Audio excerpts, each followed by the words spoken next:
यूं तो बुंदेलखंड हिंदुस्तान के अंदर अपनी एक अलग ही पहचान रखता है। बुंदेलखंड की इस धरती ने आल्हा उदल, चंपत राय, छत्रसाल और झांसी की रानी लक्ष्मीबाई, झलकारी बाई जैसी अनेकों वीरांगनाएं और वीर पैदा किए हैं। लेकिन ओरछा के राम राजा मंदिर का अपना एक अलग ही महत्व है।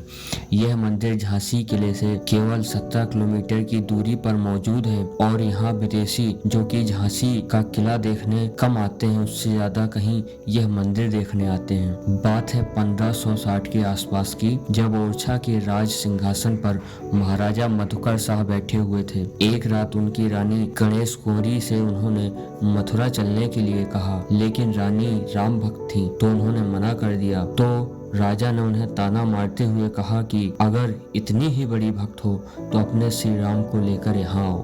फिर क्या था, अगली ही सुबह रानी अयोध्या के लिए निकल पड़ी। वहां उन्होंने लक्ष्मण किला के पास सरयू नदी के किनारे श्री राम की तपस्या शुरू कर दी। कहते हैं उन्हें ऐसा करते हुए कई महीने बीत गए, लेकिन भगवान के दर्शन नहीं हुए। तो उन्होंने सरयू नदी में कूदकर अपनी जान देने की कोशिश की, लेकिन जैसे ही वे नदी में कूदी उसी वक्त किसी अदृश्य शक्ति ने उन्हें बचा लिया और वे किनारे पर आ गईं। ऐसा देखकर वहीं बैठकर वे रोने लगीं। तब भगवान श्री राम ने सरयू नदी से निकलकर बाल स्वरूप में उन्हें दर्शन दिए। तब रानी ने श्री राम से अयोध्या चलने की प्रार्थना की। इस पर बाल स्वरूप श्री राम ने उनसे 3 शर्तें रखी। पहली शर्त उन्होंने रखी कि उनका काफिला पुष्य नक्षत्र में ही चलेगा। जब पुष्य नक्षत्र खत्म हो जाएगा तो उनका काफिला भी रुक जाएगा। दूसरी शर्त में उन्होंने कहा, एक बार जहाँ बैठा दोगी वहाँ से हटूंगा नहीं। तीसरी शर्त उन्होंने यह रखी कि आगे से ओरछा के राजा वे ही कहलाएंगे। रानी ने राम जी की तीनों शर्तों को मान लिया। इस तरह से पुष्य नक्षत्र में चलते चलते और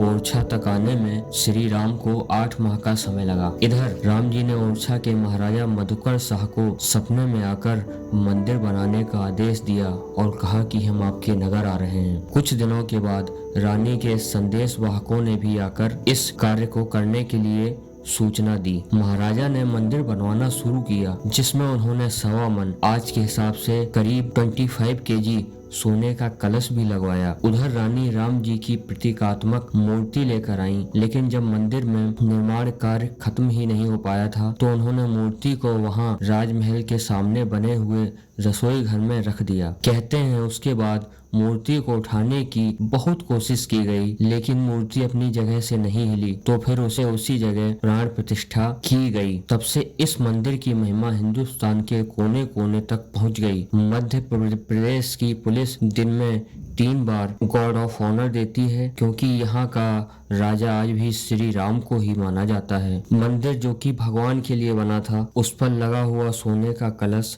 सन 1970 में अगस्त से दिसंबर के बीच कई बार हेलीकॉप्टर से चुराया